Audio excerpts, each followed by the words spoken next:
Fabulous stories. यह कहानी 800 साल पहले की है। एक महिला को शादी के 12 साल हो गए थे, लेकिन उसे संतान सुख नहीं मिला था। बच्चे को पाने के लिए उस महिला ने न जाने क्या क्या उपाय किए थे। डॉक्टरों के पास गई थी, बाबा भक्तों के पास गई थी, जिसने जिस मंदिर, जिस मस्जिद, गुरुद्वारा या चर्च में जाने के लिए कहा, उस हर जगह गई थी। कहते हैं ना कि अगर दिल से और तन मन धन से कोई चीज़ चाहो तो वह मिल ही जाती है। इस महिला को भी उसकी तपस्या का वरदान उसके बेटे के रूप में मिल ही गया। 9 सालों की दुख, दर्द और पीड़ा अपने बेटे का चेहरा देखते ही सुख, खुशी और संतुष्टि में बदल गया। लेकिन अभी शायद उसकी तपस्या बाकी थी। शायद भगवान को अभी उसकी और परीक्षा लेनी थी। जब उसका बच्चा 2 वर्ष का हुआ तो एक दूसरी महिला ने उसका बच्चा चुरा लिया।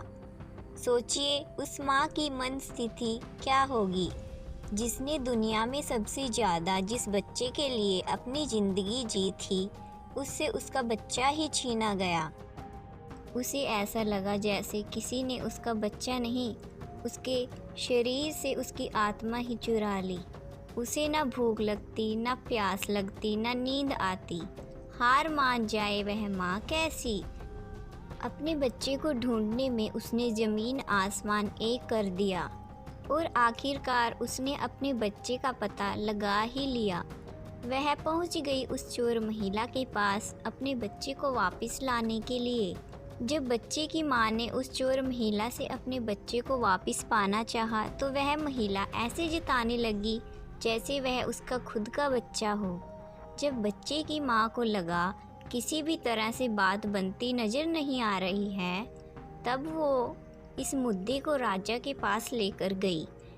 राजा के दरबार में दोनों महिलाएं हाजिर की गई। दोनों ही महिलाएं उस बच्चे पर अपना पूरा हक जताने लगी।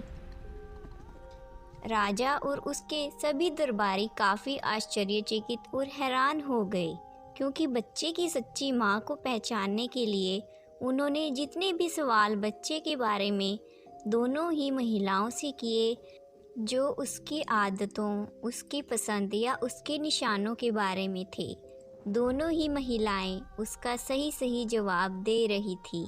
जब इस समस्या का समाधान निकलता नज़र नहीं आ रहा था, तो राजा ने अपने खास और सबसे समझदार मंत्री से इसका निराकरण करने के लिए कहा।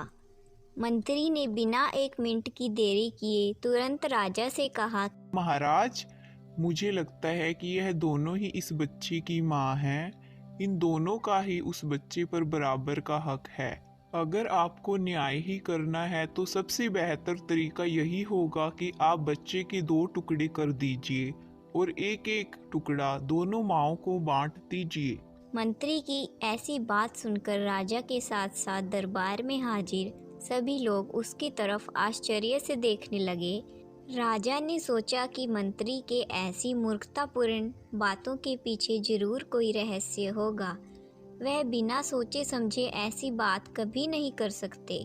राजा ने तुरंत अपने सिपाहियों से कहा कि मंत्री की बात पर अमल किया जाए। बच्चे की असली माँ ने यह फैसला सुनते ही राजा के पैर पकड़ लिए और बोली, महाराज, मुझ पर इतना जुल्म मत कीजिए। आप चाहो तो बच्चे को उस महिला को दे दीजिए, लेकिन उसके 2 टुकड़े कर मत मारिए। मेरा बच्चा मेरे पास नहीं रहा तो चलेगा, इस दुनिया में तो रहेगा। मंत्री ने राजा से कहा, महाराज, यही उस बच्चे की असली माँ है और जो वहाँ पर शांत खड़ी है वह है चोर।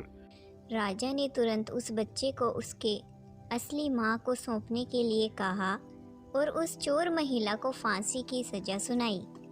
बच्चे की असली माँ को उस दूसरी महिला पर जिसने उसका बच्चा चुराया था दया आ गई, क्योंकि उससे मिलने के बाद उसे यह पता चल चुका था कि वह भी उसी परिस्थिति से गुजर रही थी जिससे वह 9 सालों से गुजरी थी। इस महिला ने अपने बाँझपन के चलते अपनी गोद भरने के लिए उस बच्चे को चुराया था।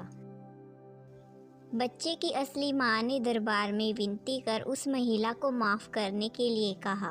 दोस्तों, यह कहानी हमें बताती है कि कैसे एक माँ अपनी औलाद के लिए कुछ भी कर गुजरती है, और यह भी सच बात है कि एक माँ का दर्द दूसरी माँ से ज़्यादा कोई नहीं समझ सकता।